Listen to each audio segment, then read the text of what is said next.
Today I'm going to make some decorations for 4th of July. I like to start hanging my 4th of July decorations on Memorial Day, and I just keep them up all summer long. So I'm getting an early start on this year. So the materials that you need to get started, I found them, most of them at the dollar store.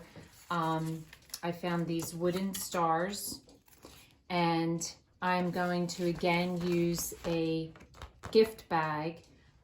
One gift bag I was able to do 2 stars with because I didn't want the gold stripe at the bottom. I only wanted to use the top. I had some star paper, and I also found this at the dollar store as a satin ribbon. And then your just normal supplies, your glue, your hot glue, scissors, a hole punch, a pencil, all the normal stuff.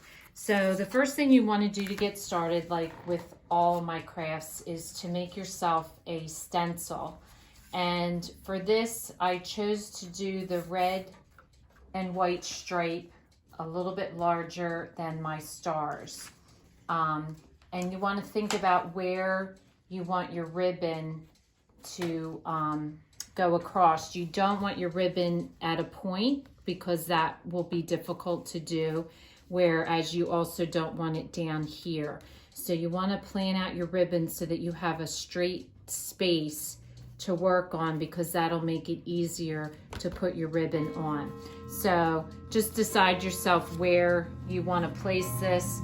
I made my stencil a little bit larger so that when I place the stars over it, they overlap a little bit, so that way I'm not cutting it too exact. So make your stencils, and then you can get started by tracing your papers. Now with the bag, I also took the handles, and I used the handles on my decoration as the holders, and I thought that that really looked cute. So it looked nice matched with the red, white, and blue. So make sure you save your handles, and you can either use the brown cord that came on the wooden figure, or you can use the handles from the gift wrap. So all you want to do to get started with your gift bag is just find the seam where the bag was put together, and you want to just take it apart carefully so that you don't rip too much. But you just pretty much just want to open it up until it's flat, and then you can do your stenciling. Now for the bag, I am doing my stripes coming straight down. So for this one, I decided to stencil on the side of the pattern so that I could see the pattern very clearly, because see, I don't want to get this gold in there, and I want to place it correctly. So most instances I tell you to stencil on the back, but in this case I decided to stencil on the front. So you just want to place it so the stripes are going up and down, and then just trace your pattern. So your next step is to remove the hanging twine, and you want to make sure on your stars that you punch the hole in to match the holes so that you can feed your string through it again. Now for the stars, I'm going to use a glue stick because it's a very thin paper, but for the stripes, I'm going to use my tacky glue because it's a very thick paper. So all you want to do is put your tacky glue down on your project, and then what I do is I just use my finger and I just smooth it out so that way you don't have any bumps with your glue. It's a smooth appearance, and it's a thicker paper so it won't wrinkle it.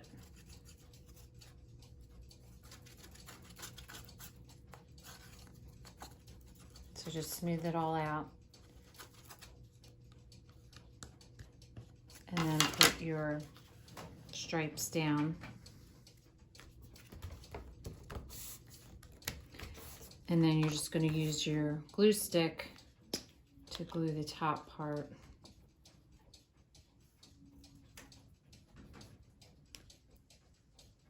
And since they're going to overlap, and I'm not exactly sure where that's going to land, I just run my glue stick across the bottom of my star paper so I make sure that that gets glued. And then just line it up and line up your hole. So I have a piece of satin ribbon cut, and I've made myself a bow. I demonstrate how to make these bows on another video. I can't remember which one now, but I do show you how to do them. And basically what you want to do is you want to have your ribbon covering the seam here. I have it barely covering the stars, mostly on the stripes.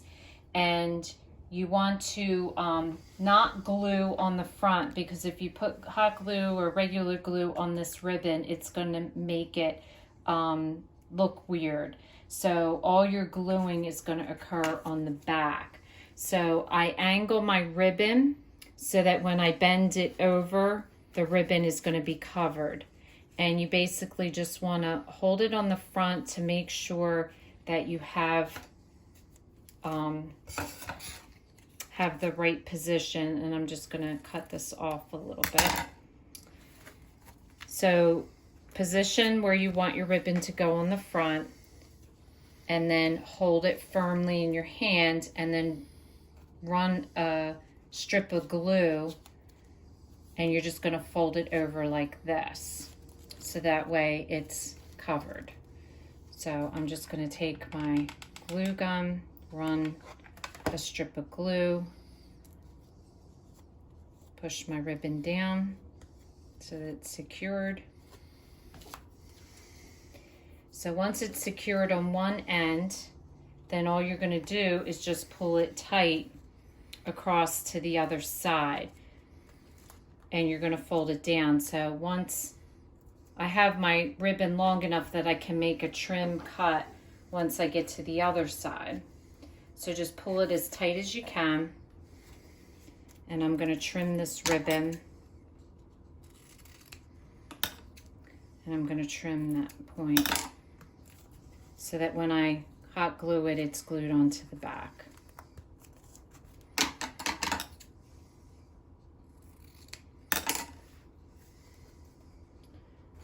So then you just run the line of hot glue on the back and pull your ribbon across.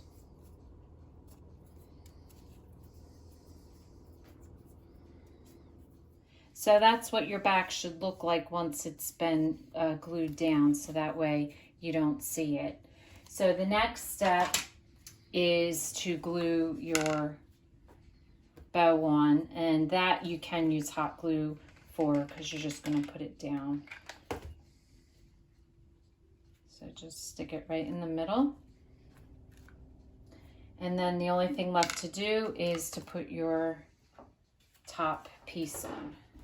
So if you're going to use the handle that came from your gift bag, all you want to do is just put the end through, and then just pull that tight and push your other end through, and then pull them back so that they're tight, and that way you can hang it. So I am planning to hang mine on my windows. I have a front porch, so I'm going to hang them facing outward with just a suction cup on the glass, and they're light enough that they're going to stay. So I think that'll look really cute for 4th of July in my windows that are facing out to the front. So if this is your first time watching, welcome, and please don't forget to subscribe. If you want to receive future notification of posts, hit the bell. And if you like our video, please give us a thumbs up. Thanks for watching, and we'll see you again soon.